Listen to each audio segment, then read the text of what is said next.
1, 2, bring it to the boat. Snoop Doggy Dogg and Dr. Dre is at the door. Ready to make an entrance, so back on up. About to rip shit up. Give me the microphone first so I can bust like a bubble. What's up, ladies and gentlemen? I want to welcome everybody to the Sports is My Love Language podcast. We are here with the crew. Man, we're super excited. You know what it is? It's Recap Wednesday for the Super Bowl. So we got a lot to talk about, man. This show is action-packed and loaded. And I know a lot of people got some hot takes that they're coming with. So, we'll be ready to go. Here we go. First things first. We'll be waiting on a kill any second now. I want to introduce my crew. Okay, here we go. We got my man, El Schefter, my man with the news. If you got a line, if there's information, he's got it to you first. We got the Colombian, Javito. We got my man, Major Money, who's going to be making some major announcements as far as some events he's got coming up. About that, for those of you who don't know, Dre is a signed artist, so you'll get to know him a little more. We got my man, Mr. Official, who we're going to be highlighting today because there are definitely some questions on the officiating and some, I have my points. Everybody has their views, but there's definitely that angle. Really excited. We're also going to do something. We've been real football heavy, obviously, because the football season. And now what we're going to do is we're going to transform and we're going to start shifting into our other sports. We're definitely going to go a lot of NBA. There was the trade deadline that just passed. And we also have, the midseason report cards, man, with the All-Star game coming up and a couple of other things. So we're really excited for today's show. We came off of what I consider probably, I have my points. Best. Hold on, guys. And now what we're going to do is we're going to transform and we're going to start. let me. Sports. We're definitely going to go a lot of. What do you call it? We're going to my bad, a little technical difficulty there. We're going to transition into the basketball, but first, we literally just came off of one of the best football seasons I can remember in my life. Literally, I can honestly say. So I was analyzing the beginning of the season, some of the good games that we had, some of the plot twists. Early on there was a lot of injuries, but it seemed like a lot of the stars made it to the playoffs and were able to participate. So that's always good. And then the playoffs, I think we all agree. I mean, I don't remember, at least not in my time, a playoff that was this good. You know what I mean? We talked about it last week. We touched on it.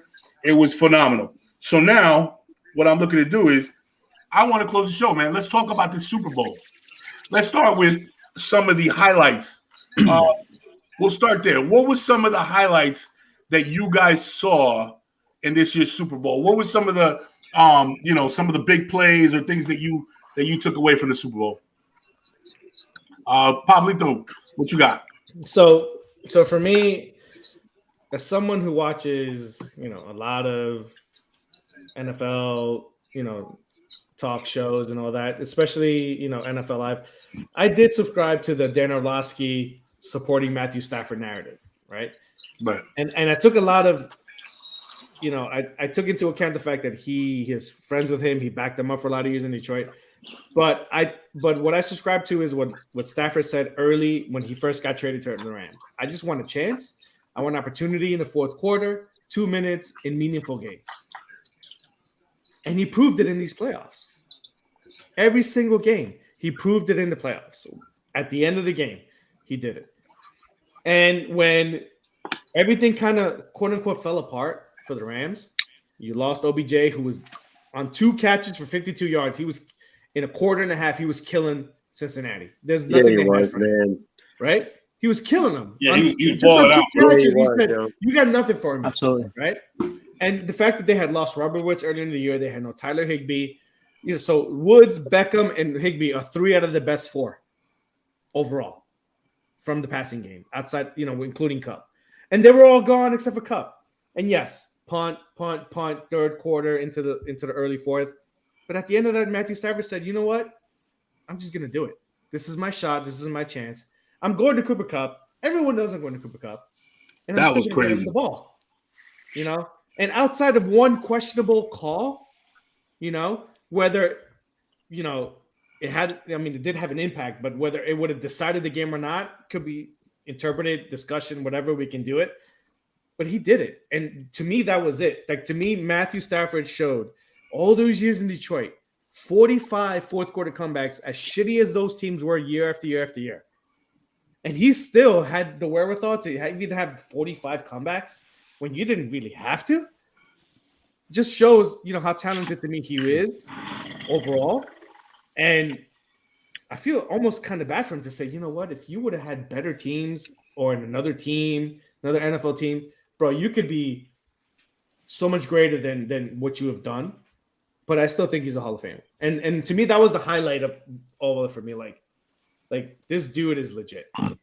This dude is legit. And I respect what Sean McVay did, going all in, giving up picks. Said, you know what? Give me these guys, and I'm going to get it done. Good call. So that, to me, was really the highlight of that Super Bowl. And on the back end of it, on the losing side, really quick, bro, Joe Burrow is the man, bro. Joe Burrow is nasty. Yeah. Joe Burrow is the man. He's officially bro, my favorite quarterback. Yeah, I want to tell you right now. The swag and everything included. Joe Burrow is my That's favorite the guy right now. I'm about to get a jersey. Joe Burrow is the man, The bro. Giants ain't saying shit. He cried on his way off the field. Like, as soon as he walked off the field, man. dude, his eyes were like, Felt it for him, man. just saw the passion. Sprained MCL. Yo, that 3.5 seconds played, that he bro. had in the first two quarters, in the fourth quarter, that shit went to under 2 seconds before somebody's hand was in his face already, bro. So, winning team, losing team, I was like, you know what? I like where the NFL is going to be in a lot of the coming years. And we could talk about some of the other BS shit that's not BS, but just, coaching and other stuff. And it's important to talk about, and we'll talk about that. But overall, I like where the Super Bowl was, and it was good. It was really good. What do you think, Avi? Well, I just gotta say one thing. Joe Mixon is a better quarterback than Aaron Rodgers in the you mean Joe Burrow or Joe Mixon? Joe Mixon did throw a touchdown in the Super Bowl. All I gotta say is, good for Matt Stafford. I was rooting for the guy since day one when he got traded. And even more so once Odell got traded to the Rams as well. Because I've always felt like, that he got a bad rap, that his diva, ways, it rubbed a lot of people wrong. But as a Giant fan, I was like, this guy just wants to win. Yep. That's how I get it. It's misconstrued at all. He's all about himself. I'm like, no, man, no teammate has ever talked bad about him. None. That's true. You know what I'm saying? No teammate has ever talked bad about him. Say the same thing. He just really wants to win. Passionate dude, yeah. So anyways, I'm happy that the Rams won. I would have been okay with the Bengals winning, but there was just something for Matt Stafford, because I'd feel like Joe Burrow, you get him one or two more pieces on that offensive line, and that team is going to be there at the end multiple times, in my opinion. But as far as what the game was, the game looks like it was just going to be the Rams just taking out the Bengals. But once Odell got hurt, it just changed the whole the whole picture. Right? It really did, man. Didn't it? Oh my God, yo! Took the weapon away. It just took the whole Rams offense struggling, and at the same time, again, I go back to what I said about McVay. He looked panicky. He kept on running the ball even though they weren't getting many yards, and I'm just there what are you doing? I'm not understanding. This is the Super Bowl. But I guess there was a method to the madness. Eventually they did win, and like what Pablo said, besides that one questionable call, Matt Stafford was basically that man that did it again at the end. He did They it say again. he has great fourth quarter numbers, man. Dude, They say his fourth quarter numbers are insane. Considering the garbage he's had over the years. He he had 0 interceptions. In the fourth quarter. It's just kind of weird. Even though we could go to the overtime game at the end of the season against the 49ers where he did throw a pick, but that's overtime. But in the fourth quarter, he didn't throw a pick. I just don't understand the whole, talk about him not being a really good quarterback. I just don't. I don't understand. I know Akil was waiting for him to throw like these interceptions at the end, and I'm just there like I don't understand where he's coming with this. Maybe he was just. Maybe he was just used to Carson Wentz doing it and just expected everybody else to do it. You know what I'm saying? Because I'm still trying to figure this one out. Why everybody thinks Matt Stafford is not a good quarterback? I don't think people think he was a bad quarterback. I just think he wasn't proven under heat, under fire. And I think this is what this did. Had the opportunity, yeah. Like I'm gonna jump in on my take. I hear the excuses though. I'm gonna jump in on my take. My take was this, right? My whole take was this. I didn't ever doubt his skill. I didn't know. I never really had my finger on what he was. You know what I'm saying? I kind of know he was an underachiever on a bad team. Whatever, right? And what I looked at was. I was like, what my whole thing was when I talked to Pablo, talked to you guys is, if he didn't win, what the narrative would be, right? Mm-hmm. And I felt like he needed to win to dispel that narrative of, he could win the big one. And what he did was he proved it, man. He came out and he was clutch when he needed to be. He was down to one weapon, and that said a lot because the running game was inept. They could not run the ball. He was his wide receivers were down. His second and third wide receiver, his tackle wide receiver is the reason for that one interception. He kind of gave him like an arm grab. It was terrible. What's that guy's name? I always say it wrong. Skadarowick? What is it? Skowronek. Yeah. Anyway, but check this out. At the same time, Mike, you're absolutely right. They were down to the third string tight end, right? And he was throwing it to that guy for first downs. His blind got hurt. The backup tight end got hurt with the shoulder. Keep on going, Mike. Keep on going. I'm just saying, like. No, yeah. So that was my whole point, though. Like my whole point was like he needed to do this, and the next question we're gonna probably lay out down the line, right? Is he a Hall of Famer?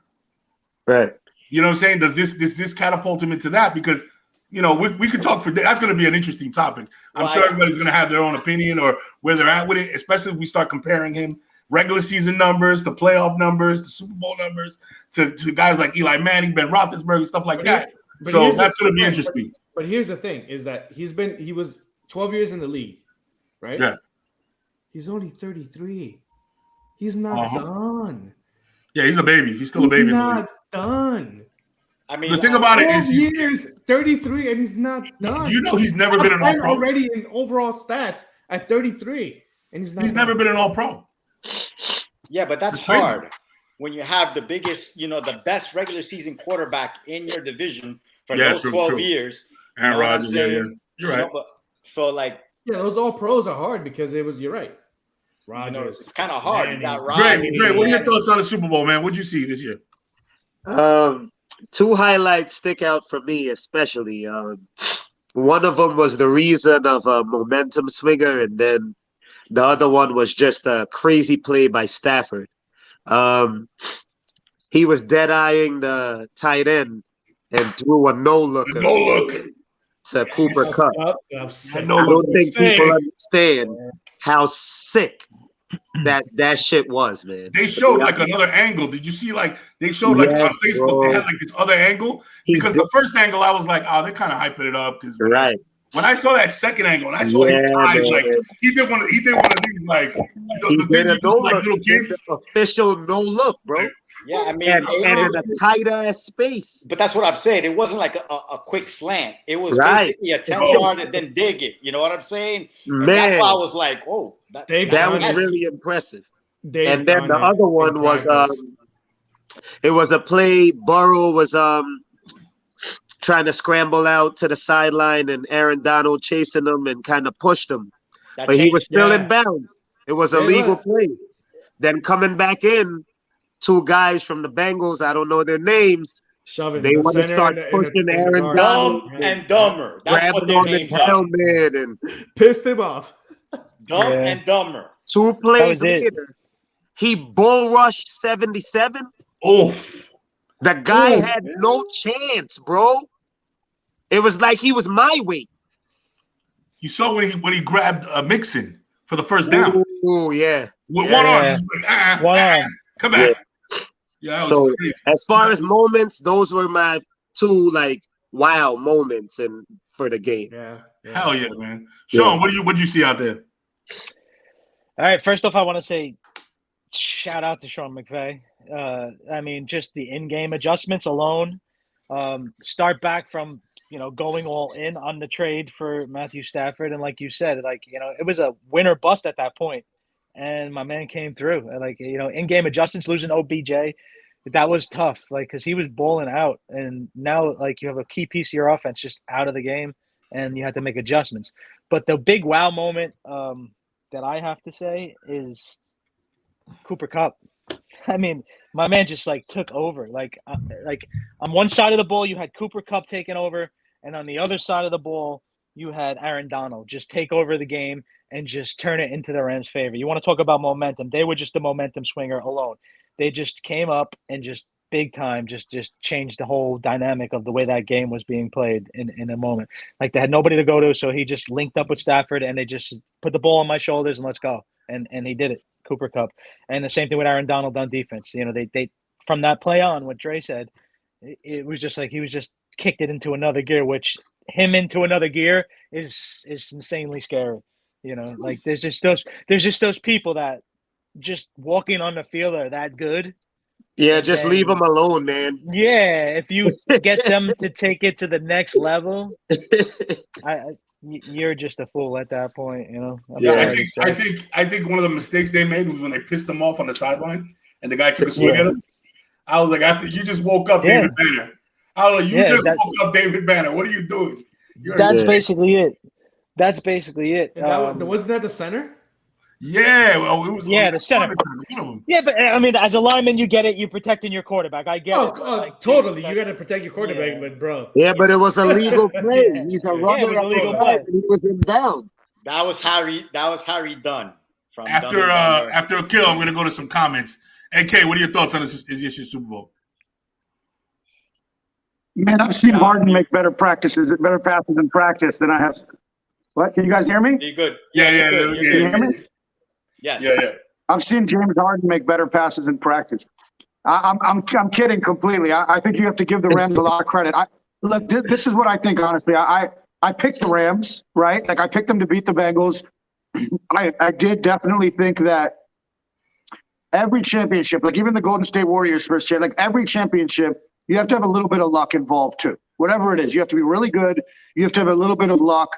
I give the Rams full credit. I'm not a hater. They went out, they won the Super Bowl. 100%. Matt Stafford played really well. 100%. What? That was a good team. I'm waiting for the butt to drop. What? The butt? No, there's no but. I mean, Sean made a good point. I thought McVay had some really good in-game adjustments. All of that. Props, man. Props. I give the full props. What I will say is, and I picked the Rams to win when it was them in Cincinnati. I don't think the Rams are a top 3 team in the NFL right now. I think they got the luck of the draw. In my opinion, they would have lost to the Bills. They would have lost to Kansas City. They may have lost to Green Bay.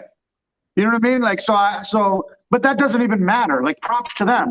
What I would say is Cincinnati is not a top 5 team in the league. So none of this matters. I give them full credit, full props. I think they'll be contenders for the next couple of years. I think it shows a different way. What I'll attack on this is I think it shows a different way to build your team, right? The NFL is built through the draft and add a free agent or two. They said, no. Get rid of all of our number 1 draft picks and get studs, even if you can get 2 on each side of the field, maybe 3. And then in the NFL, if you're competitive, you're always going to have 1 or 2 guys who's available mid-year, who's cut from their team for whatever reason. Go ahead and add those guys. Don't worry about, he's going to be a locker room problem. OBJ won this year. Antonio Brown won last year. Is that just a coincidence? Yeah. You know what I mean? So I give them full credit. I'm not knocking them. I think they did everything they had to do. They did, and I think generally the best team in the league doesn't win the championship. So it's not a knock on them, but I just focus on the fact that I think they showed a different way of team building. They're saying, hey, let's get an absolute stud on the most 2 important positions in defense, which are someone who can pressure the passer. Normally that's an end. Aaron Donald is basically a tackle who can pressure, who can end, and a cornerback. And let's stick all the stock we have. and it's And just better throw to it have right in. Jalen Ramsey than 2 number 1 picks, or you know what I mean? Like, so I think they just showed a different way to build, and I'm curious to see how other teams attack that in the sense of every team is just draft assets. Like, you can't trade a star Pro Bowl player for even a second round pick sometimes. Like, so I'm curious to see how this affects some team building that happens. And then I also selfishly, when I look at it from an Eagles perspective, I think it shows you got to build your team and then get a quarterback if you're not going to have the 1 or 2 pick. No Like, one if you cares don't about have the the top Eagles. 1 or 2 pick, you build your team and then you get a quarterback that's unhappy. What's that? Nobody cares Listen, about no one cares about the Eagles, bro. I got a question for you guys. I got a question for you guys. What are your take thoughts It's all on love, Jalen baby. It's all Ramsey's play? love. What were your thoughts take on my Jalen mic and Ramsey's go play? home. Go ahead, Mike. What was that? What were your thoughts on Jalen Ramsey's play? Horrible. Which play? Probably the Which worst play? defensive Which player. His play? overall play. That, I think the This Super guy's Bowl was supposed the to worst. be he's overrated. overrated. Ooh. And he had a bad Ooh, game. that's a tough one, bro. He had a Overrated. bad game. Hold I don't on, know if He he's had overrated. he might have had the worst Hold game on. of his life. Not to Hold mention, on. like, not just a Hold bad on. game. He might have had the worst game of his life. Bro, he I'm gave up talking that big about- touchdown to Tampa Bay as well, bro, in clutch time. Exactly. Yeah, I'm not yeah. talking I mean, about- I'm not talking gonna about say- totality. When you bring him short, medium range, lethal. But he's susceptible to the deep ball, and he's shown it. It's because he's aggressive, yeah. He's susceptible to aggressive. the deep ball. s- And because you said it, Javi, against Evans and against Brady. Evans is not fast either. You know he's what I'm not saying? Like, fast. that was like how did you get beat by? But Mike Tyson? here's what made that worse is that it wasn't even that he got beat by Evans. Is it what was it 1 or 2 plays before that? Whoever the other corner was, like, you know what? I got Evans. Okay. Boom, you got burned. Okay. So he is a great corner, but he's susceptible to the deep ball. Now, Yeah, I don't think depending on the situation, dude, that could fuck you up. So given what Pablo. given what has been said about him, when I say overrated, this is what I mean. Given what's been said about him as a shutdown corner, yeah, he's been put in the same breath as Reeves. I don't think he's a shutdown Nah. corner. So that's what I say when I mean he's overrated. Is he a really great corner? Considering what NFL offenses are these days and the way the rules are set and all that, he's really fucking good. But he's susceptible to get burned. Regardless of the reason why, he's susceptible to get burned. So in that perspective, that's why I think he's overrated based on what he's been categorized as. I can give you that. I don't see anything wrong with what you just said. He was It's about true, to like, get if burned you- on the last play too. Yeah, he got did you see that? Yeah. If Yeah, Aaron no. Donald wouldn't Chase have was shut down open. that Yeah, play, Chase was open. Chase was wide open. Wide because open. Wide open, bro. Wide open.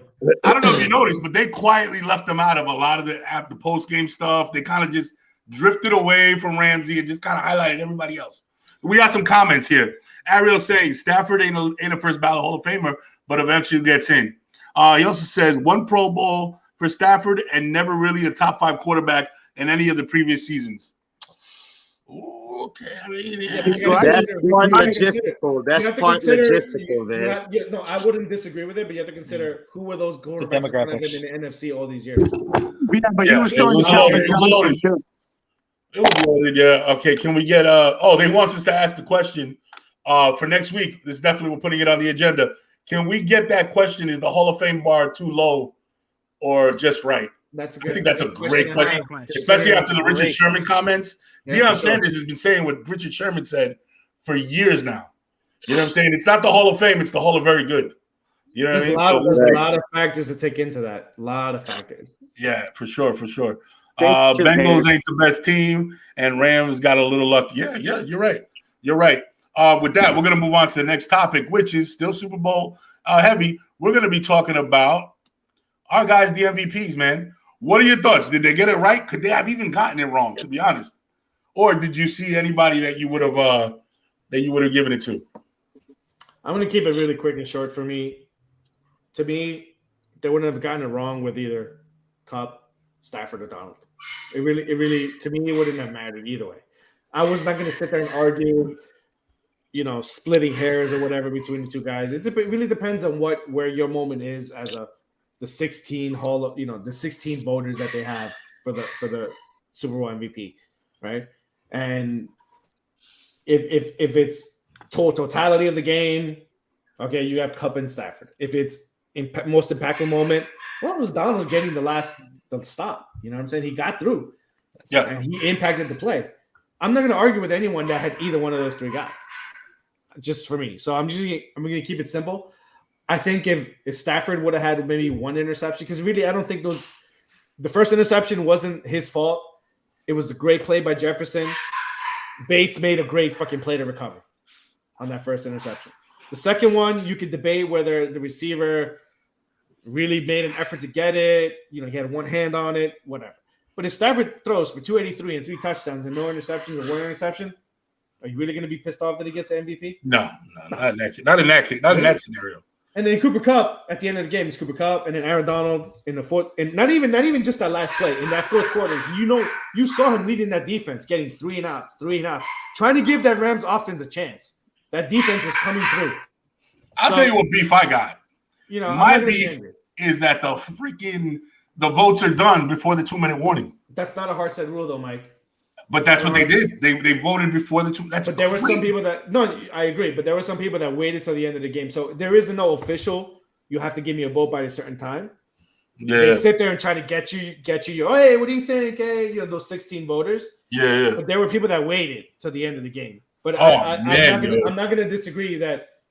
But the NFL said we're not going to force it on you to tell me right now. If you want to wait, you can wait. I felt like the moment was set up for Aaron Donald. Don't get me wrong. I'm not mad. I'm not mad either way. I think that Cooper Kupp put the team on his shoulders and did what a number one receiver does. He did that. You know what I'm saying? I respect it. I thought it was great. I'm not even mad he got the MVP. I'm not going to say that.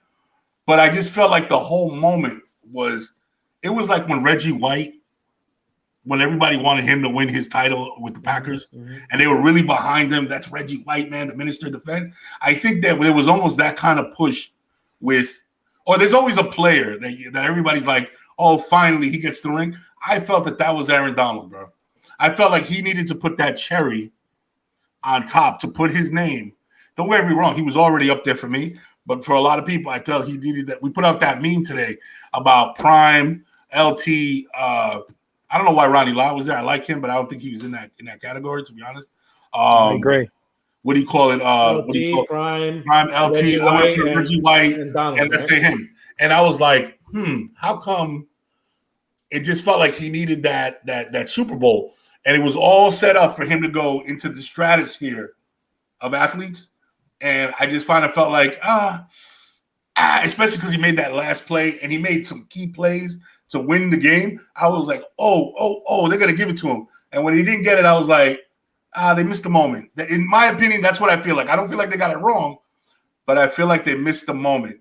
They could have put it out there and been like, yo, the best player in the league at one of the best positions, at one of the hardest positions to play in the league, to get the sacks that he gets, to get the stop that he gets, to get the recognition that he gets, to still be an all-time great.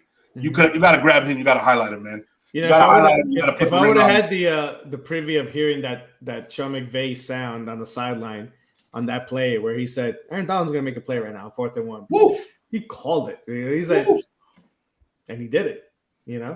Okay, what do you thought? Who do you think had an MVP? Can you guys hear me? Okay. Yeah. Yeah, I think Cooper Kupp was fine. First of all, I think Aaron Donald redefined what it means to be dominant at that position. Because the guys before him who were dominant would get 6, 7, 8 sacks in a year.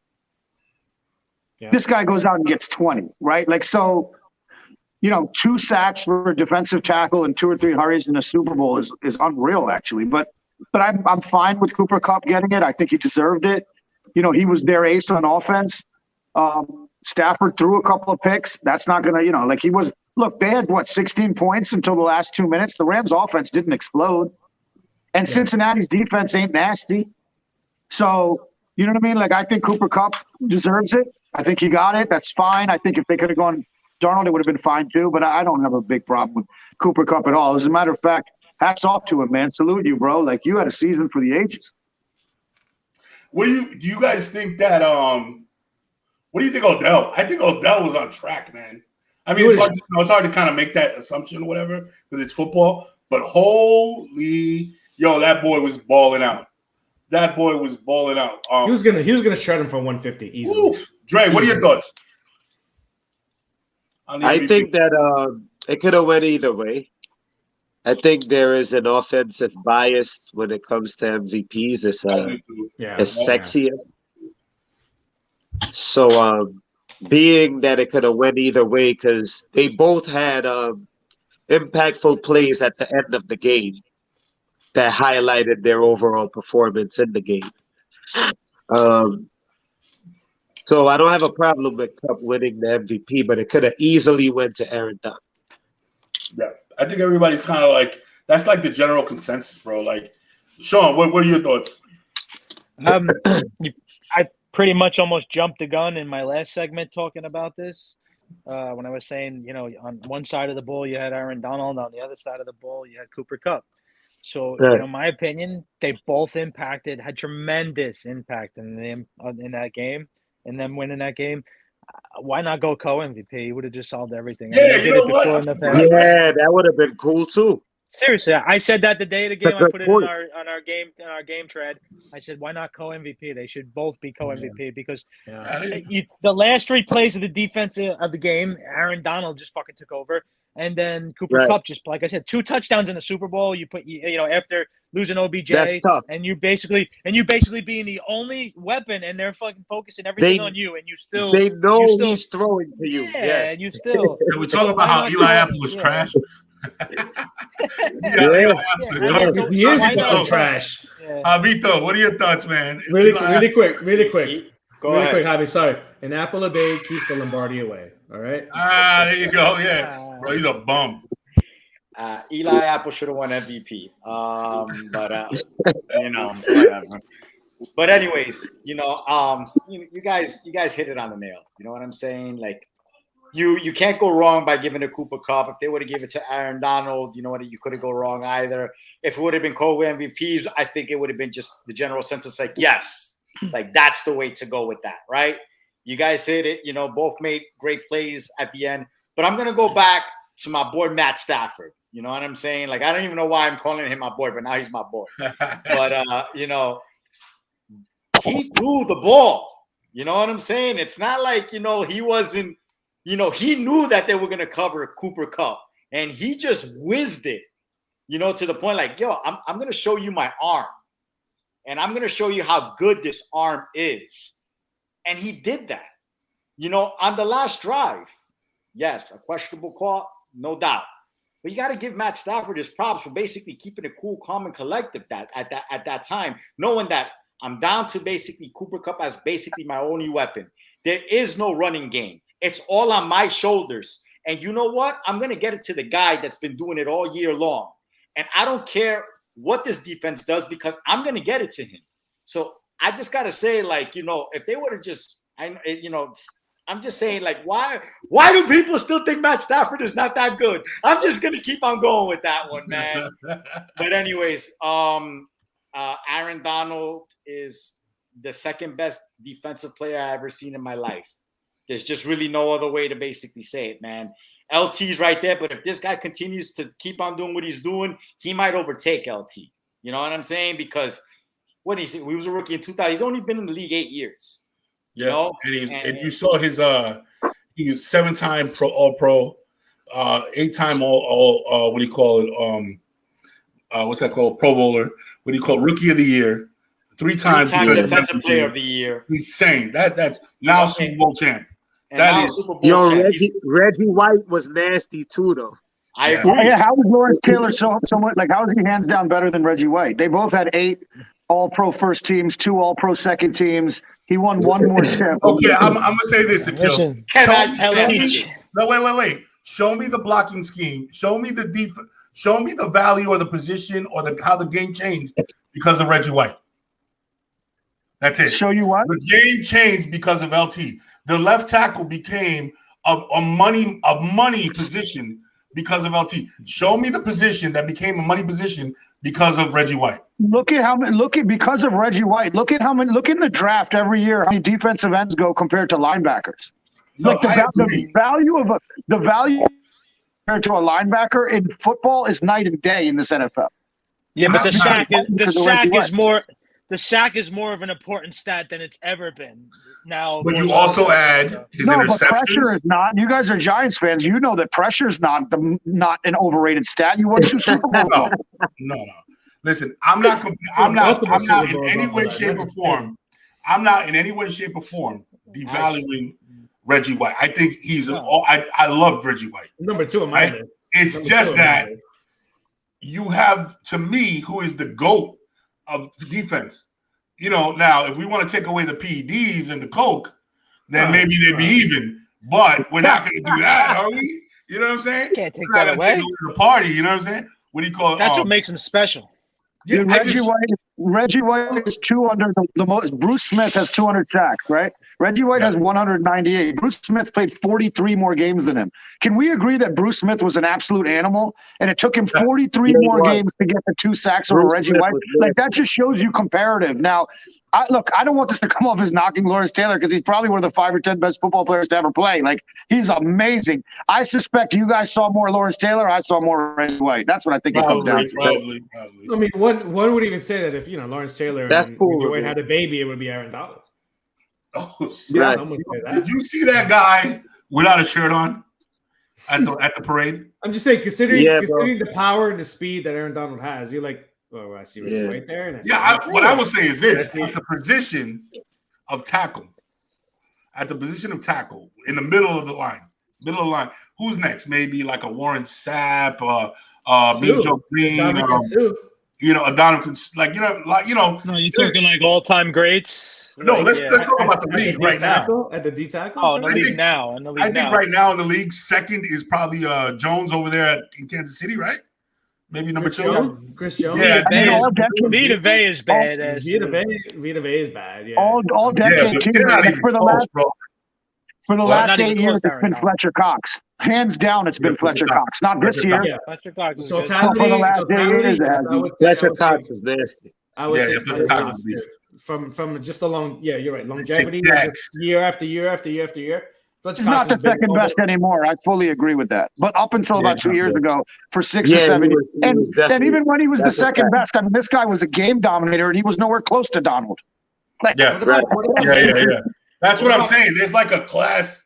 There's like a quarterback. There's tiers. I think there's a Aaron Donald tier. There's a great tier, and then there's, you know what I'm saying? Like, that's how far above everybody. I think the closest thing to him recently was that little stretch of time that J.J. Watt had. J.J. had a stretch there where he was. He's a defensive end. He's a D-end. But like, you know what I'm saying, playing ball. I would put Hayward in that category from the D tackle, right? Hayward's a beast. Yeah, from us. Hayward is a monster. I agree. All right, guys. So let's we're talking about the Super Bowl. Let's bring it back. And where's my phone, man? Where's my phone, bro?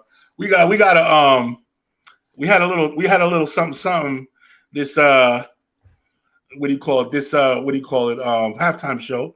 I think the nostalgia might have gotten us.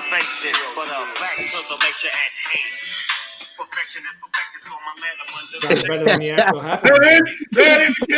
Get it. Oh, I don't know what Akil's doing. He's flashing. I don't know what he's doing. He hit the crib walk. So check this out, right? It froze for a second there. I was scared. Yeah. All I saw was fucking cock on the fucking I saw red shorts. It's the family show. Fucking family show. What are you doing? I saw fucking zipper. I'm like, yo, time out, bro. What are you doing here? No, It's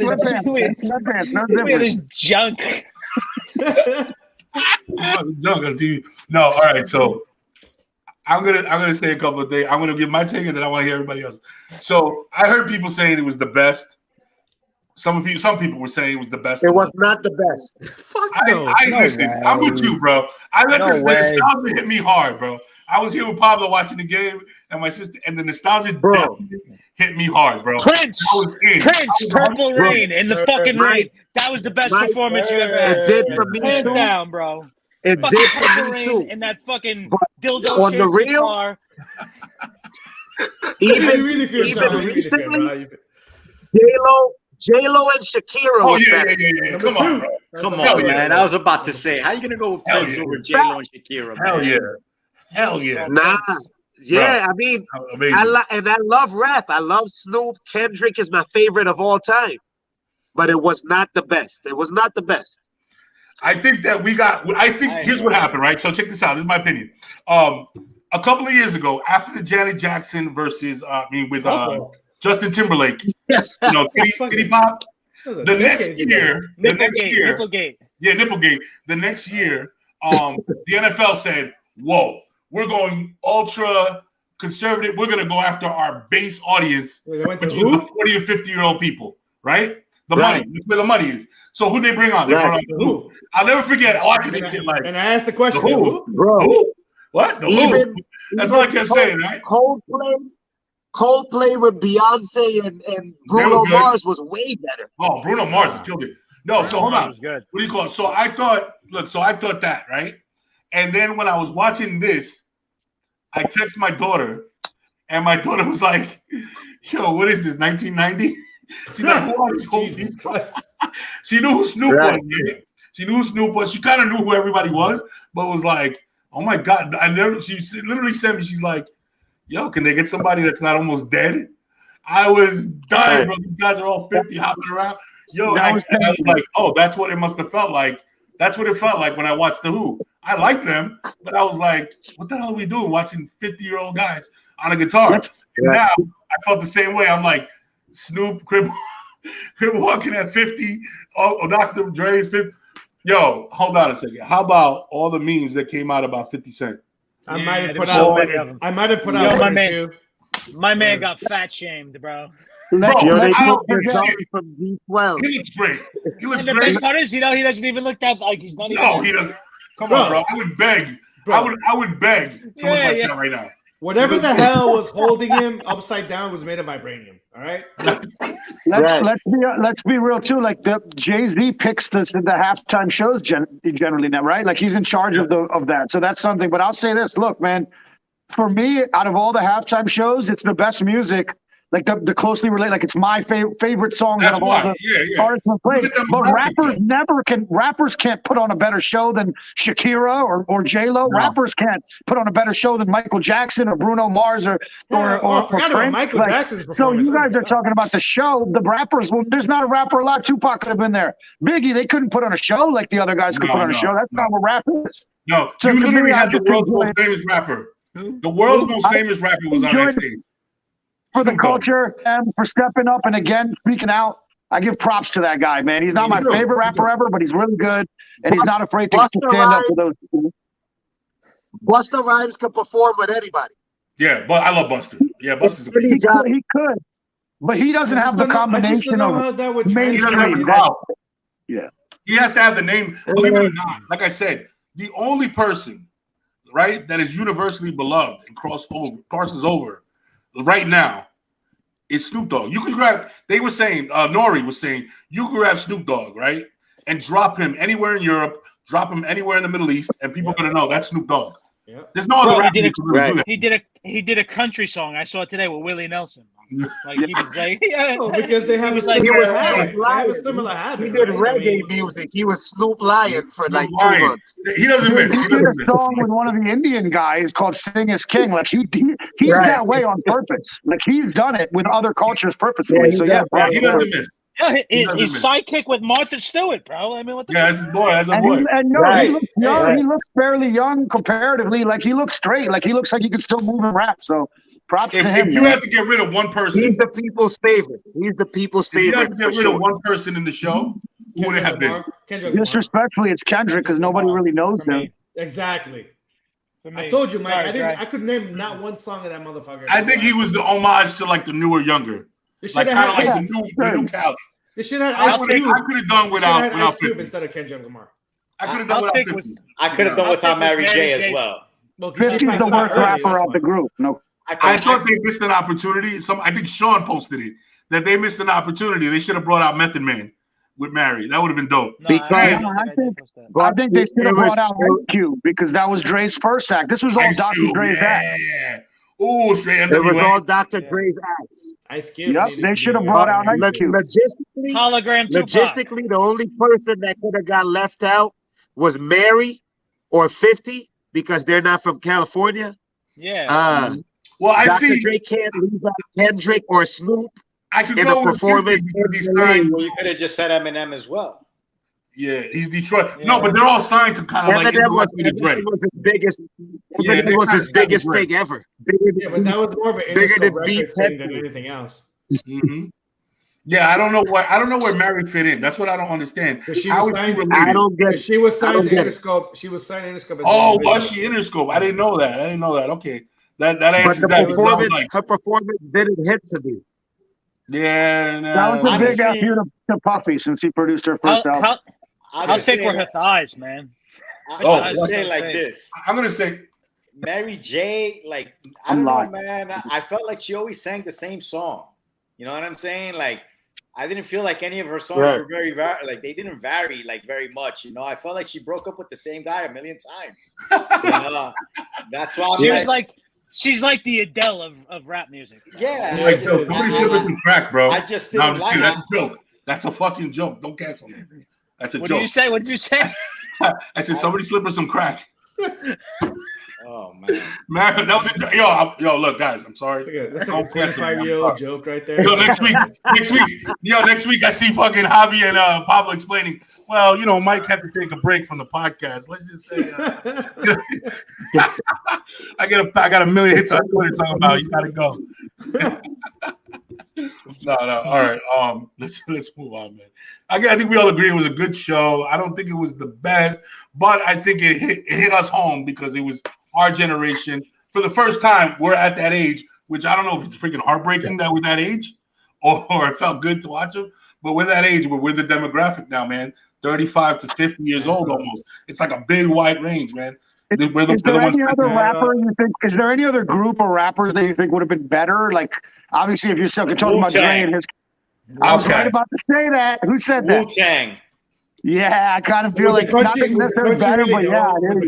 I think no. I don't know if Wu-Tang could have done it. Yeah, they would. I don't know. Yeah, I think the South. I think it would have been easy. I think it would have been easy for Wu-Tang. I think the Very South easy. is running. I think you bring out Outkast, T.I., you bring like a plethora of rappers from the South. You I really think Lil they could've Jon done out there, you know, like they could have done it. You know what I mean? But hey, we'll see. Let's see how far. It's so funny when they shoot the. What about someone like Ice Cube or LL? Well, he should have been. But you need a group. You need a group. Like they're bigger, like actor, bigger. You know what I'm saying? From Yeah, a standpoint, my standpoint. We'd have to see. I don't know if they got any new music and stuff. I did have lyrics for that 50 Cent, 50 Cent right there, but Go ahead, hit this. Wait, you gotta hear this shit. This guy all night, right? After we're watching this shit, right? And all the memes start popping out. Yo, I've never heard, Pablo don't really laugh like that. He just kind of like, Yo, this dude was laughing like a schoolgirl over here, cracking the fuck up. And yo, hit him with your rap. Yeah, I was just coming up with lyrics for the songs, and I was like, you can find me in the club, mouth full of grub, gonna order cheese sticks and a chicken parm sub. I'm into having sex when I'm stuck in a tub. So if you help me out, they call a tow truck. So I was just like, I'm looking at him like, yo, listen to this guy, bro. He looks like my man got taken to the candy shop, bro. He got left in the candy. Somebody was like, he looks like Buck Fitty. He ate the candy shop. What's he talking about? All of our viewers, stay tuned for Pablo's 1 hour special on only 50 Cent jokes. It's coming out this Saturday. This is 50. This is You're sure to be entertained. I was. This is 50. All right, here we go. All right, so we can't get in trouble for fat shaming this because we're fat. Like, right. Bro, I'm the biggest one out of all of us, bro. Dre's quiet. Dre's quiet over there. He's in shame. Yeah, Dre's the only one. Dre and Javi out of all of us right there. That's why, bro. Dre and Javi are good, bro.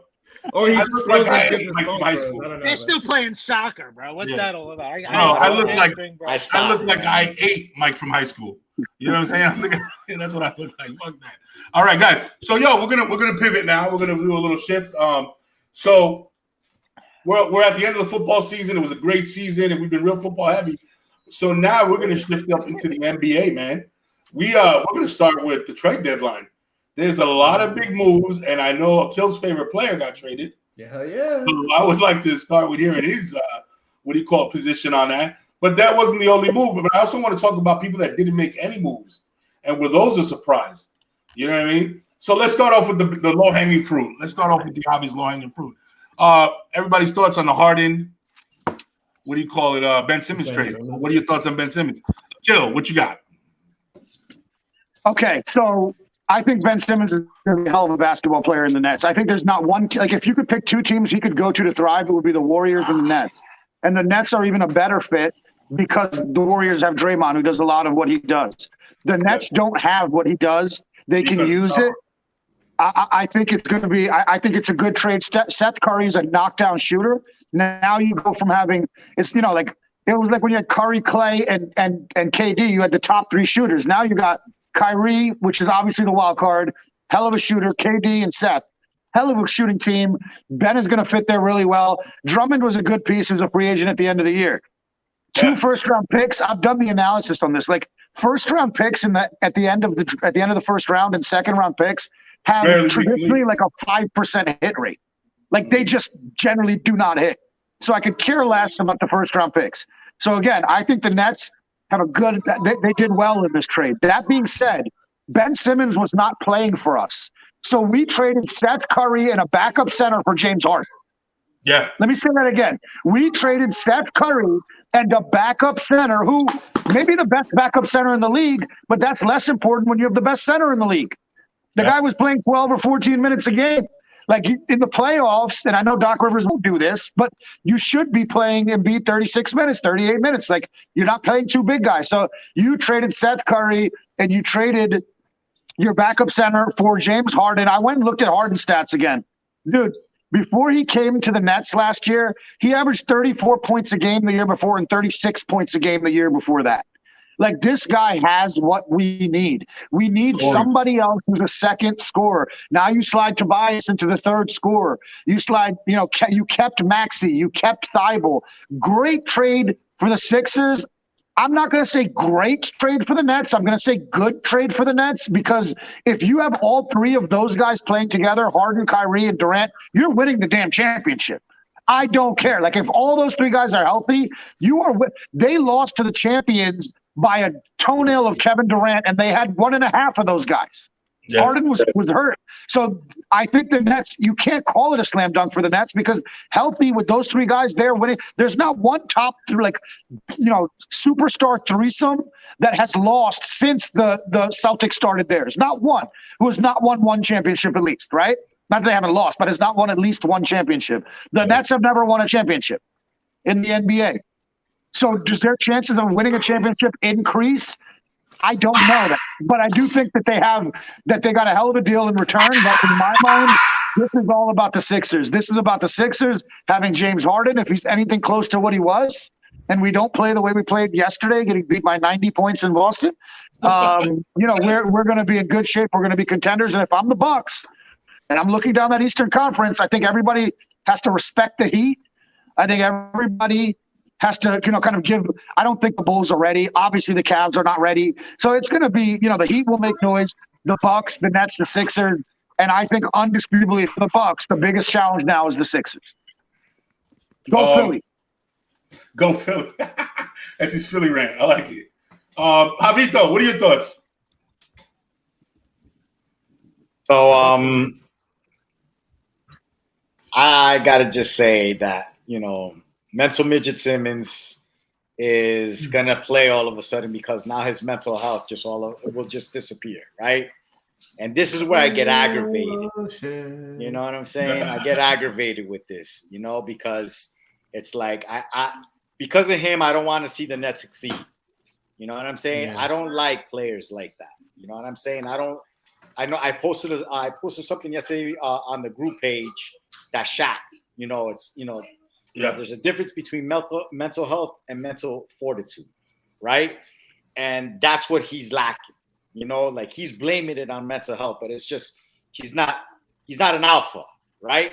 That's what it is. Even though he wants to like have the alpha, things thrown at him, but he's not that kind of a guy. So just because of that, I am rooting against the Nets, because I like Kevin Durant. And I actually like Kyrie. I used to call Kyrie Irving the yo-yo because that boy can dribble. And that boy can get past anybody. Man. Best handles, man. Best legal handles. Dude, I've seen him put Steph Curry on a rope. I seen it. I seen him put everybody on skates. It doesn't He matter does who it to is. everyone. He does it to everybody. You know, so I'm a fan of those two guys. But when there's a guy that I just can't get with, you know, that team to me is done. Now, as far as the 76ers, I think they did well. You know, you got a James Harden, you know, and like Akil said, you know, they basically gave up Seth Curry and I forget the other guy's name, Drummond, for James Harden. You know, even though it would never happen if Ben Simmons wasn't thrown in there. Right. You know what I'm saying? So that's the other part of it. Like they just don't really just throw that trade together without the Ben Simmons going in there. But I get what he's saying because he wasn't playing for the 76ers. But now I actually root now for the 76ers because I don't have anything against Embiid. I like Embiid. Embiid kind of, you know, pretty much called his boy out. Yeah, pretty much. You know, and I like that. Like, you know what I'm saying? In a way, sometimes I like that inner turmoil within your own team. You know what I'm saying? And he became the real alpha to tell this guy, man, just get the hell out of here then.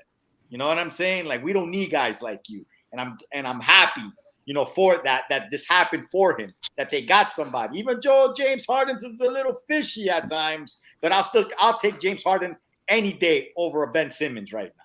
You know what I'm saying? But anyways, as far as the trade deadline goes, my Knicks didn't do jack shit. You know what I'm saying? And that didn't really bother me because in reality, I don't see my team doing much, even if we did get somebody, you know, because we would have to get like a Dame. You know what I'm saying? And it wasn't going to happen. So in a way, why just trade just for the hell of trading at this point? So I'm kind of okay with them not trading. You know, can we say that the Knicks won the Porzingis trade? No one cares about the Knicks. No one cares about the Knicks. No one cares about the Knicks. How about that? Because that's not true. You know what I'm saying? And you know that's not true. Even the Knicks could be the worst team in it. They'll still talk about the Knicks. You know what I'm saying? That's all it is. Don't get me wrong. They're not a good team. All right? They're not. But at the same time, did they win the Porzingis trade? I still say no. They're still losing. They got 1 year. They got nothing to show for it. You know, like tell me what they really got out of this. We got nothing, but I just don't like Porzingis, and he's in no man's land with Wizards now. But again, I don't even think the Mavericks won the trade either. Then, you know what I'm saying? The Knicks got COVID hope, man. The Knicks got hope because of the play-in tournament. Hopefully, yeah. That shit started because of COVID. Mm-hmm. No COVID. I don't even think no hope that for the Knicks in the last couple of years. There's nothing still happening. It's better than before, but it was so bad. It's worse than last year. What do you think about Klay Thompson's comeback, Dre, with the Warriors? Hey man, let us stay quiet. We keep losing a couple little dumb games and stuff. Just wait till the team gets back. James Wiseman is like a week away. Yeah, I'm gonna tell you guys something. Yeah, that's my team. I don't think we're gonna lose when it comes time. Now, Steph got something to prove to me in the playoffs. I'm a realist. You know what I'm saying? Like, when he gets double teamed and stuff, he got to start getting 15 assists or doing something else. I give him credit for playing a lot more defense. But Klay, since he's been back, them 6-pointers he had the other night, listen, bro. He's getting the win. He's getting 30 minutes a game now instead of 20. Yeah. What's he looking like on defense? Because I remember that's what they would lock him on the best player. He's blocking shots and getting steals already. Yeah. That was gonna be the list of his worries. He's ready, man. He's ready, Mike. Love it. He's ready. I'm happy to see it. Yeah. What about the teams that didn't make any moves, man? Quick. What about the Lakers? Is Andrew Wiggins the worst player to ever start an All-Star game? That is bullshit. No, Gobert. Rudy Gobert is my fault. He's better than Wiggins. I take him over Wiggins every day and twice on Sunday. Nah, man. No way. Defensively. No way. Yeah, but the center position. Andrew Wiggins is almost as good as Rudy Gobert is defensively. Minus the height. No way, man. No way. He's been doing Clay's job all season. We got the second best record in the league. Put it on the list. We'll debate it another day. Yeah, we definitely got to do that. Clay's job. Football is over anyway, so we need something. He's the best player on the next team every night. I respect the hell out of your opinion, but I think you're dead wrong on this one. No doubt. Right. Put it on the board. Yeah, definitely. All right, here we go. Okay, so I said this towards the end, and I probably should have put it up earlier, but I wanted to highlight Mr. Official, our man Sean, who he does a lot of officiating. High school football. He's done a little bit of college. He's going to go pro soon, so he's definitely got a little background to talk about this. Sean, what were your thoughts on the overall officiating of the Super Bowl? First off, I never did any college officiating. I want to correct that. I'll get crucified by my colleagues for that one. He would have gone pro, but he had a bad knee. First off, I just want to give a little quick. I know we changed the subject to topic, but I got my Nets hat on for a reason. I'm a big Nets fan here, and either way, the trade worked out for both teams. I'm just going to say it either way. The writing was on the wall before James Harden got here. He wasn't signing here unless they miraculously were able to win a championship. Maybe that would have kept him here. What do you think was behind that? What do you think was behind James Harden being so disgruntled in New York? Was it Kyrie? I don't think it was.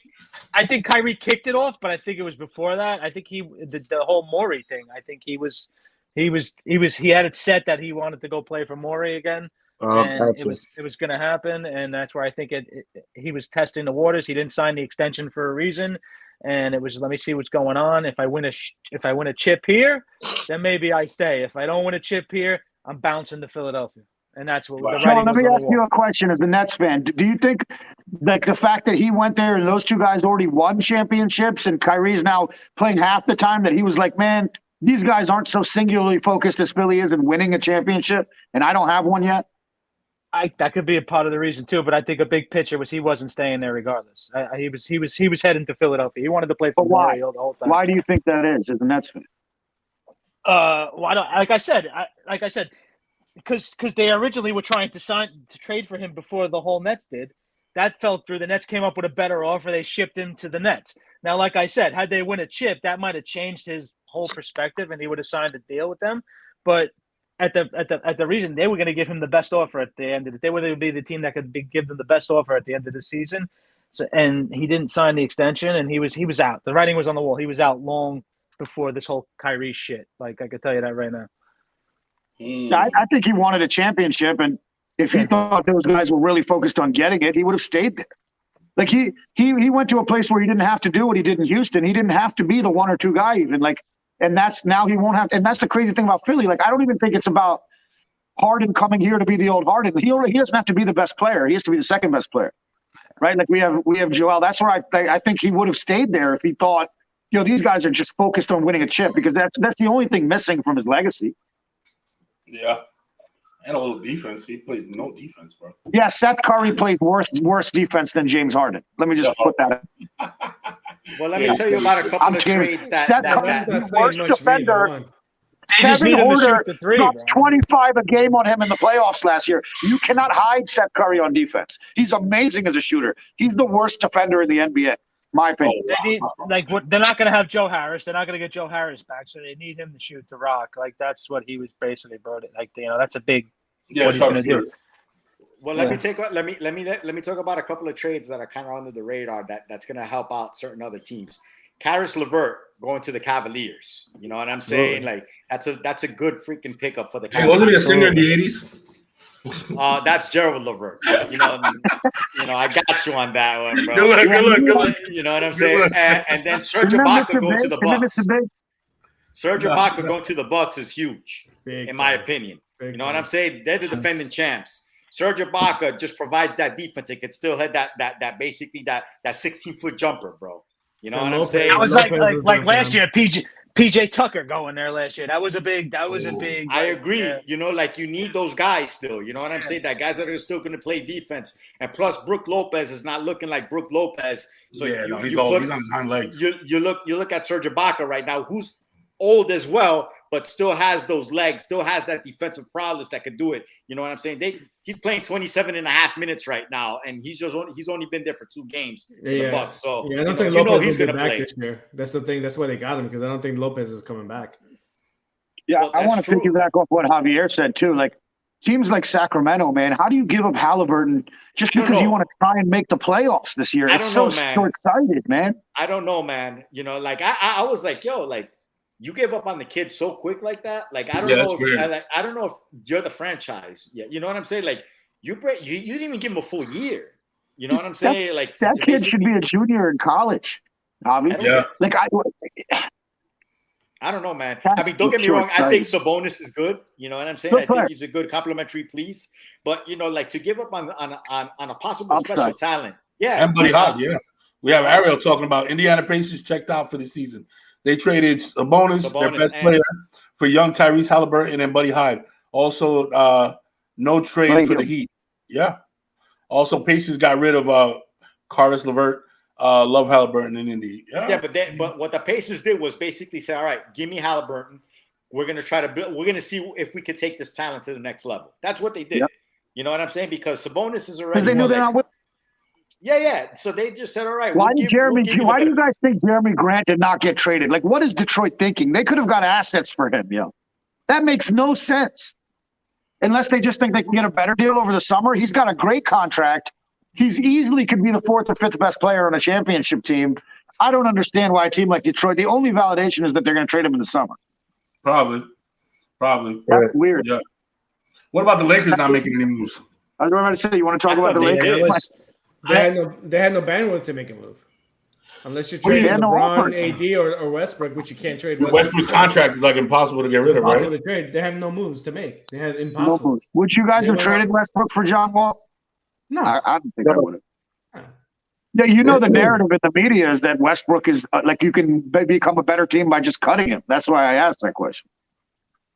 I think the biggest off-season move right now will be, because it happened today, is because Dragic got bought out. Where is he going to land? Because he's a quality. I got a feeling the Heat are gonna go try to get him again. Yeah, because he's been here. He's been in Miami training in their facility, and It just feels like he's just been trying to down get back That's to why he Miami. was here, man. I loved him. he's he's good. been down here. He's good. The only other contender would be Dallas because of the Serbian the connection. Yeah, Not only true. Luka, but the national head coach is also on that staff. Dallas ain't a contender, Pablo. No, I know, but that's the only other quote unquote contender to get Dragic is. They're another team that's services. screwed. Like, what are they even going to do? I mean, all of their trades have been terrible trades in the last. They got year. Spencer Dinwiddie. Obviously, though. traded Porzingis just to get some cap space. Yeah. Well, they got Spencer Dinwiddie. I I have think, Dinwiddie. Too. he's not so bad to tell you the truth. He's not playing that well for Bobby this year. He's coming off an injury where he missed the last 2 years. Like he started spark, but he didn't. He's not really like. He I haven't didn't come back to doesn't- that player. Yeah, he hasn't come back Really to be that produced. player that we thought. What do you guys think of Morant? Morant. He's Next good. level, yo. He's balling. He's man. amazing, He's man. good.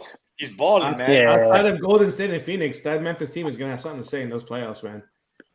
As long as they stay healthy. They got to win. They need- Shout out to North Bergen. Experience show. and their lack of a Kyle. half-court game is going to mess them up. And don't forget, the playoffs, the game slows down, man. All this flashy shit, that's why Giannis didn't figure it out until getting beat up by the Heat the year before, even though the Bucks had the best record in the regular season. The regular season is different, man. Fast breaks and all types of other stuff. The playoffs, you get 10 less possessions per game. Automatically. I also Your feel stat that right there, right? I Props also to you on that stat. don't get me wrong, but I also feel the bubble. Basically, we're not going back to the bubble.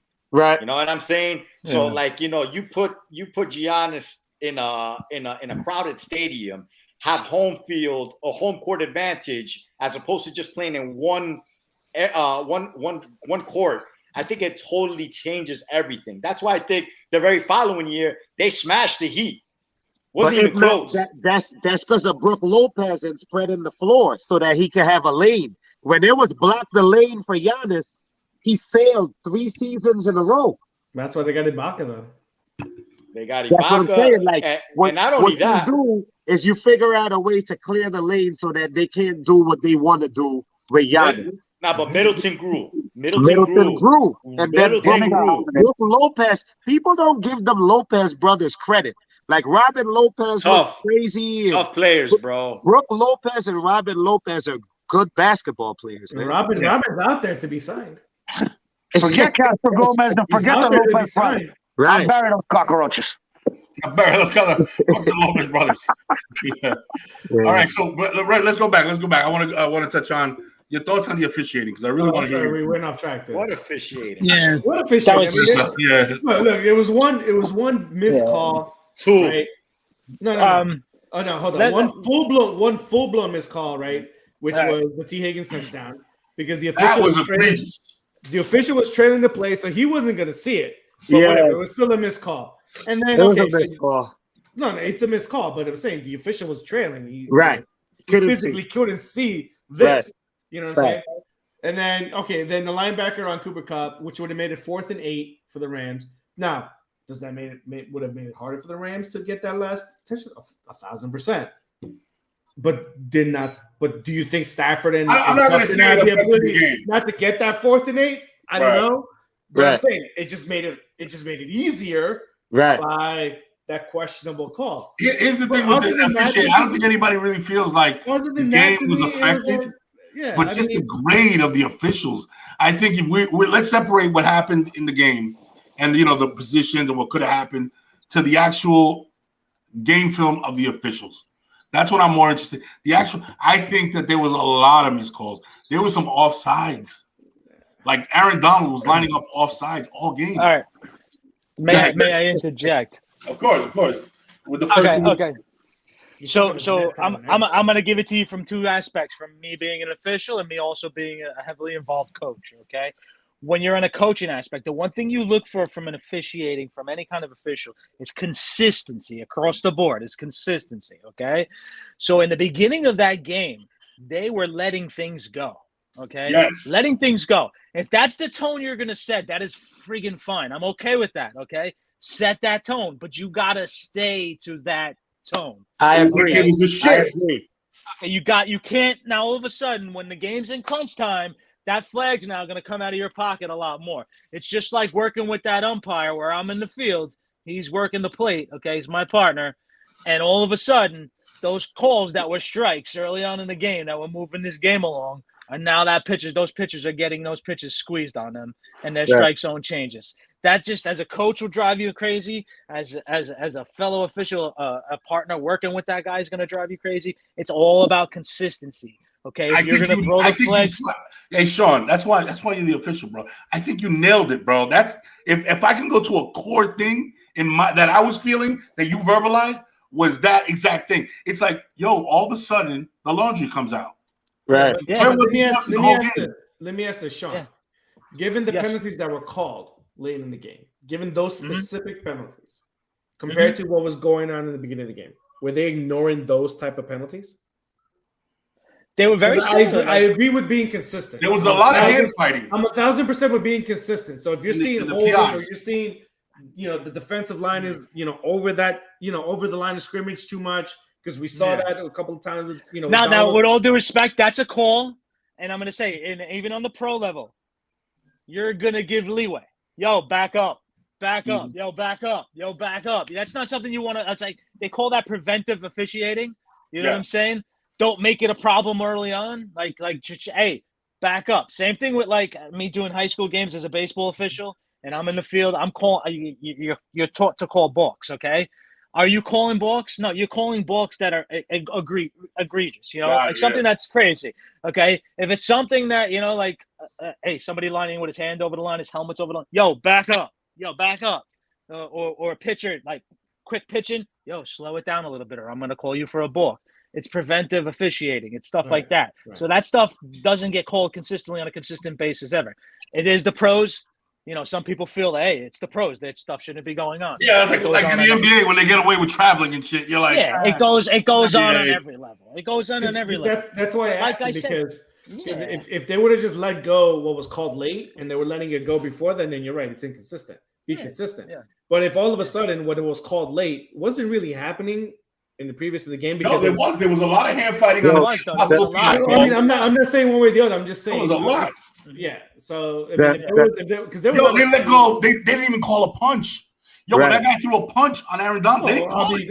They were letting him go. That's why I was like. Can I tell you, the game was moving at an unbelievable pace. It was so smooth without those flags going, and it was great. Had you stay at that pace, the game would have been amazing. Like, it would have been amazing. Like, put the flag in your pocket. But that punch should have been called. I mean, come on, man. I mean, yeah, dude, and the face mask should have been called too. They all should have been called, but like you said, it's like earlier in the game there was a couple of plays. They were pulling the Bengals shirts. Yo, they have one on Facebook where the guy literally has his shirt out to here, like all pulled. You're like, yo, they didn't call that. They didn't call. And there was about 6 or 7 calls that they actually pictured, that were and they didn't call them. And I was like, well, And now when Sean said that, I'm like, yo, you're right, bro. It's like be consistent, and it is what it is. Game's over now. So now I'm gonna play devil's advocate for the officials too here. Yeah. Okay. I think this goes on in the Super Bowl. Now, Pablo, maybe you could research this and quote me with this. I don't think those are crews that are working that game. These are like an all-star, like picked officials. No, they're crews. They're crews. They are crews. They're legit crews working that game. Because I know 2 years ago, one of my guys at camp worked it. It wasn't his crew that he worked with. They pull in guys. They might not all be from the same crew. Trust me, let me double check, but I but they might not, and that is a big thing because your consistency. You're working with your continuity. Yeah. It's all continuity. You all work as a flow. When one guy's off, your whole crew looks off. Let me double check that because it might be right, but I'm almost positive that they aren't all from the same crew. That they do put different guys in and fill in officials for whatever purpose that is. I'm not 100% sure. They always announce like who the head ref is. Yeah, you would have to check the head ref. They should have got the Jets or the Sharks or Terry Crews or just some other Crews to work that. Tom Cruise. Tom Cruise. All right, man. Penelope Cruz. Oh, Penelope Cruz. They should have got Penelope Cruz, and she could have done the halftime show. Women's rights for women's gender. All right, so midseason report cards. What do you? No, my bad. I give myself an A. Nah, I wanted to talk about my bad. Let me see if I can get it. What do you call it? We were talking about where is it? Oh, well, whatever. What do you guys think next season, right? Let's go back to the NFL. I know we're hopping around.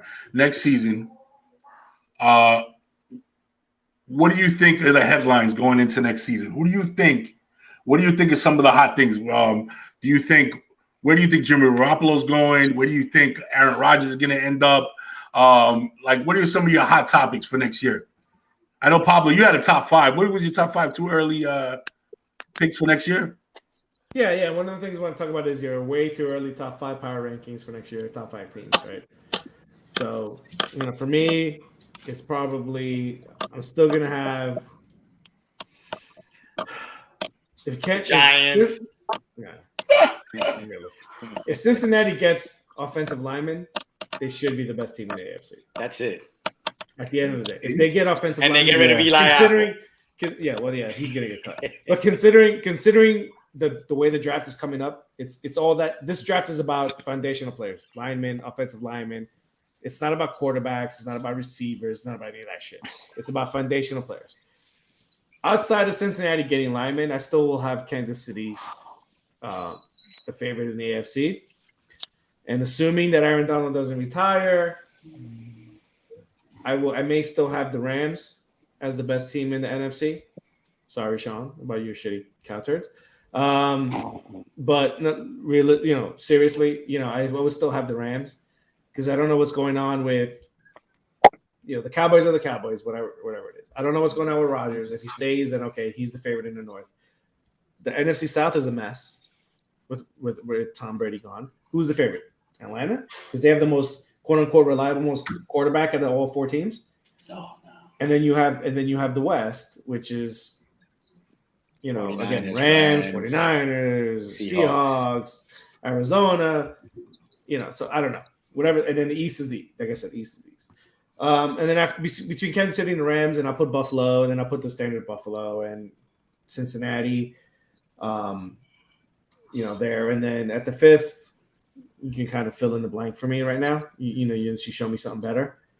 Will Herbert and the Chargers get there? It depends on what Rodgers. That's what I'm saying. It's like you tell me what Rodgers is going to do, and then I'll tell you where it's at. If Rodgers stays in Green Bay, if he goes to Denver, I'm gonna have to rethink that Kansas City and Chargers conversation. So I don't know. What if he goes to Tennessee? He ain't beating them. If he goes to Tennessee, it's same thing. I'm going to tell you. He'll make the playoffs and lose in the playoffs. He'll make the playoffs and lose in the playoffs. But you're right, Sean. If he goes to Tennessee, in my opinion, Aaron Rodgers is crazy if he goes to the AFC. He's crazy if he goes to the AFC. There's young guns ready to chomping at the bit, and defense is ready to rip him apart. As great as he is, I think that's the hard road. If I'm him, I pull a LeBron, bro. I stay in the East as long as possible. I stay in the NFC as long as possible. So he could lose in the playoffs anyway. The AFC is absolutely effing loaded, right? Yeah, right? We know it. Burrow, Holmes, Herbert, right? The NFC might be a shit show. Jackson, we have Mac Jones, whatever, Baker Mayfield. Yeah. But we know the AFC is a 5-team conference, and then you can kind of fill in the blank behind that. Right? Jennifer Vegas says, "What up, Jen? Shout out to Jen. We miss you. I think he will follow his quarterback coach to Denver, but he is building a house outside of Nashville. But the NFC, you never know. Oh, and he's got the mullet to go with it. The business in the front and the party in the back. He actually looks like a country singer. Him with Julio Jones, AJ Brown. But guys, tell me who in the NFC is dominant. Who's going to be dominant in the NFC right now? Cowboys. Nobody. Cowboys might not even win a division, bro. Dominant. Like when you say dominant, what do you mean by that? I mean, I gave you 5 quarterbacks and teams in the AFC easily out of 7 that are going to make the playoffs. I think the Rams. The Rams. And then the Rams. San Fran gets a quarterback. The Rams, and then what? San Francisco gets a quarterback. San Francisco. Trey Lance, baby. Trey Lance, baby. Trey Lance is not. He's not there yet, but you know what? He's not there yet. Russell Wilson, okay, all right. Well, running game. What are they doing up there? Let's see where he lands. Kyler Murray doesn't like his own damn team right now. Yeah, as far as we know. Why doesn't Kyler Murray get the same respect as Herbert? Just saying. That guy ain't the same respect as well. Because he shit the bed in the playoffs. Because he's a Twitter bitch, bro. But here's the thing. It's not even about Kyler Murray not being happy or whatever. Look at the free agency that's hitting that team right now. Edmonds is a free agent. Connor's a free agent. Christian Kirk is a free agent. So like they have a lot of free agency issues they need to deal with. So even just on that alone, I was like, okay, well, how many of those guys are you getting back? Regardless of how he feels and what the team feels and all that, forget that. What are you going to get back outside of DeAndre Hopkins, who is not DeAndre Hopkins anymore? He's not that anymore. Oh, he was hurt. We don't know. But that's what I'm saying. He's been hurt. He's not that because he's hurt. John Mark says Wilson is going to the Steelers. I think they're going to end up with more like a Jimmy Garoppolo for some reason. What about Deshaun going to Tampa Bay? He narrowed it down to what? Tampa Bay and the Vikings as the 2 teams that he would go to for Deshaun. You tell me that's happening, then I'll give you them a story in the NFC. Yeah, that'd be crazy. Yeah. Easily, that's the second best team, whether it's Minnesota or Tampa. Given the massage tables coming out in full force, baby. Hey, the massages for everybody. Ow! All right. Hot take: the Bengals don't make the conference championship next year. I can't even. And the defense is primed to regress. Look, I get it, and I'm going to say this as well. The Ravens were basically decimated. Yes. Decimated. Yeah. You know what I'm saying? If Antonio Brown goes there, you just if half of those guys played throughout the whole season, the Ravens are in the playoffs. Remember, he said he made that call because he didn't have any corners. Remember that one call that Javi went all over him about that? But he did that like 3 times, though. Yeah, he was like, "Yo, dude," he was like, "Yo, I had no defense. My defense was decimated." So I don't know. They're gonna look different. A lot of teams. Let's go AFC East. You got the Bills and the Patriots. They're going to be there. We know that. We know Kansas City's going to be there. Denver's going to be better. I don't even think the Patriots are going to be there because I'm not too sure. They lost McDaniels. I'm not too sure, man. A lot over there. I mean, so you guys want to hear Judge as an offensive assistant, really? They don't rearm, bro. They reload. They'll be fine. When you think about what teams want to do, I had a buddy of mine, and I thought this was fascinating. He went back 20 years. He said there's only been 2 teams that have ever won the Super Bowl in the last 20 years that did not have a top 5 quarterback or a top 5 defense going into the year. Those 2 teams were the Baltimore Ravens, who ended up having a top 5 defense, obviously, but they didn't have one going into the year, and the New York Giants, who I think did maybe have a top 5 or top 8 or 9 defense, but they didn't have one going into the year. So when you're looking at what teams are going to add, 18 out of and now 19 out of the last 20 teams, or sorry, 19 out of the last 21 teams going into the year. I'm not talking about what happened during the year. Going into the year from the year before, only 2 teams didn't have either a top 5 quarterback or top 5 defense. I think that's fascinating when you're thinking about what certain teams are going to do. And I agree with Pablo 100%. Like if this guy Rodgers goes to Tennessee or Denver, they're going to be scary. They're going to be scary, man. And I think the top 2 teams in the AFC are still going to be Buffalo and Kansas City. And I think the biggest hype of the preseason is going to go to Josh Allen because John Markey's smoking the next game. But That would make for a nice. That would make for a Yeah. nice AFC playoff schedule, bro. Seriously. John Markey's a Finns fan, so you could just tell. Yeah, I'm like, you're smoking crack. No way.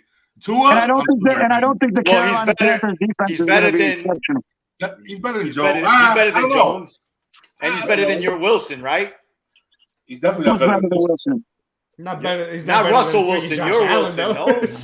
Yeah, he's better than my Wilson. My bad. Yeah. You are on point. That is a genius thing. Yeah. He's talking about the East right there, Yo, dude. for He's real. not talking about Russell but he Wilson. left out Allen. He forgot about Allen. It's like, okay. Well, no, but he's just saying that, at this point, like, got better quarterbacks. don't take the Finns out of this. No. Because we're just throwing the Patriots in for some reason, right? Yeah, no, I would agree with that next year. because McDaniel coming out of San Francisco is a Shanahan, disciple. Yeah. And I was telling Mike this at the Super Bowl. Sarkisian in Alabama when they had Tua ran the same system that Shanahan runs. Mm-hmm. So the familiarity is there. Yeah. And he had Waddle there. So if McDaniel's going to run what Tua ran in Alabama, whatever he's comfortable with, is a make or break year for him, bro. then I'm okay with it. You know what I'm saying? I'm good with it that I'm going to give you what you can do. I didn't know that Revenge of the Nerds made a comeback, bro. I didn't know there was another movie that came out, bro. What a rapper, little old me, Lamar.